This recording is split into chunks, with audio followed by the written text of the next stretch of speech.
to Mondays with Mira. First seduction, then deconstruction. And I'm going to seduce you with this wonderful picture book by Lemony Snicket. And then we're going to go and talk about what makes it so wonderful. Now this book has a lot of text, so I'm not going to read it all. I'll just read snippets and then I'll tell you what it's about and encourage you to either buy a copy or go to the library and check it out and just familiarize yourself with it so you learn the many wonderful techniques that are in here. Now Lemony Snicket is famous for the series of unfortunate events, and he has this very dry, sardonic kind of persona. Thank you, Marge. Created like the Marquis, written by Lemony Snicket. The composer is dead. I think this should have been smaller because it kind of gets a little confusing. Music by Nathaniel Stuckey and illustrated by Carson Ellis. So I'm going to try and do it in his droll voice. The composer is dead. Composer is a word which here means a person who sits in a room muttering and humming and figuring out what notes the orchestra is going to play. This is called composing. But last night, the composer was not muttering, he was not humming, he was not moving, or even breathing. This is called decomposing. The composer's death was very suspicious, and so the inspector was called in to find the murderer or murderers and haul them off to jail. I will begin by interviewing all the usual suspects. I will begin by interviewing all the usual suspects, the inspector said. Like all people in his line of work, the composer had many enemies lurking in the orchestra. They can lurk all they like, but I will find them wherever they are lurking. I will find them if they are lurking in the strings. I will find them if they are lurking in the brass. I will find them if they are lurking in the woodwinds. I will find them if they are lurking in the percussion section. I will find them wherever they are lurking. I will find them. So it goes on to describe the inspector, and then he goes through and he, what's the word for it? Accuses. He goes through and he accuses. First I will interrogate the strings, he cried. So he goes through and he interrogates each section. First I will interrogate the strings, he cried. Strings, where were you on the night in question? The violins answered first, of course.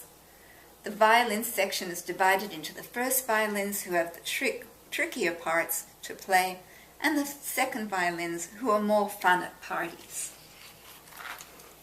And so the violins explain why it wasn't them and why it couldn't have been them. But I'm just going to skip ahead to the end, which is kind of an evil thing to do to a writer. The inspector flipped through the pages of his notebook and scratched his handsome head with a well-manicured hand. I'm utterly baffled, he said. I've questioned all of the instruments in the orchestra, and none of them seem to be the murderer. The violins waltzed, the cellos and basses provided accompaniment, the violas mourned their fate, while the concertmaster showed off. The flutes did bird imitations repeatedly, and the reed instruments had the good taste to admire my jacket. The trumpets held a parade in honor of our great nation, while the French horns waxed nostalgic about something or other. The trombones had too much to drink, the percussion beat the band, and the tuba stayed home playing cards with his landlady, the harp, taking sips of warm milk from a little blue cup. But the composer is still dead. A strange noise caught the inspector's ear. Of course, he said. The conductor, you've been murdering composers for years. In fact, wherever there's a conductor, you're sure to find a dead composer. And then it just goes through. Beethoven dead, Bach dead, Brahms dead, Mozart dead, Haydn dead, Schubert unfinished but dead, Mahler dead, Chopin romantic but dead, Tchaikovsky dramatic dead, Stravinsky ecstatic dead, Schoenberg incomprehensible but dead.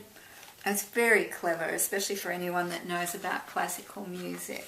dead composers litter the musical world, and it's all because of one man and one little stick. Arrest him at once. Not so fast, said the entire orchestra in unison. The conductor didn't work alone. All of us have butchered a composer at one time or another, but we also keep composers alive. Without strings and woodwinds, without brass and percussion, there would be no composing at all, except for various kinds of non-orchestral music. If you want to hear the work of the world's greatest composers, you're going to have to allow for a little murder here and there. But that's injustice, cried the inspector. Those who want justice, said the orchestra, can go to the police. But those who want something a little more interesting, and here's the kickoff, should go to the orchestra. So very clever. So you can see he's a master of language. He's really good at that droll voice. He's great at alliteration. He's great at rhythmic language that rolls off the tongue. And I love the litany of dead composers, and there's so much to love in this. So what this book actually does, besides really entertain, it's actually a concept book, but it's a concept book with a plot that builds and builds and builds, where it's not them, and then it's not them, and it's not them, and we go through all the different instruments. In the process of the inspector interrogating each of the musicians playing the different instruments, we learn about those different instruments and about their roles in the orchestra. And I imagine this book would inspire many a child to go to the orchestra that previously wouldn't have. And that's a terrific service, you know, to inspire and educate. So, and let me speak a little about the illustrations. I mentioned before that they were watercolor and silhouettes, and they're just very cleverly done. The other thing that's really wonderful is the use of white space, and that's a very skillful thing to do. And look how monochromatic this is. You know, we've got a little bit of pinky browns, a little bit of orange and yellow and grays. That's it. There's no bright colors in this, but that's perfect for the tone of this book. And they're very stylized. Look at the faces. And they're not necessarily, you know, exact proportions, or,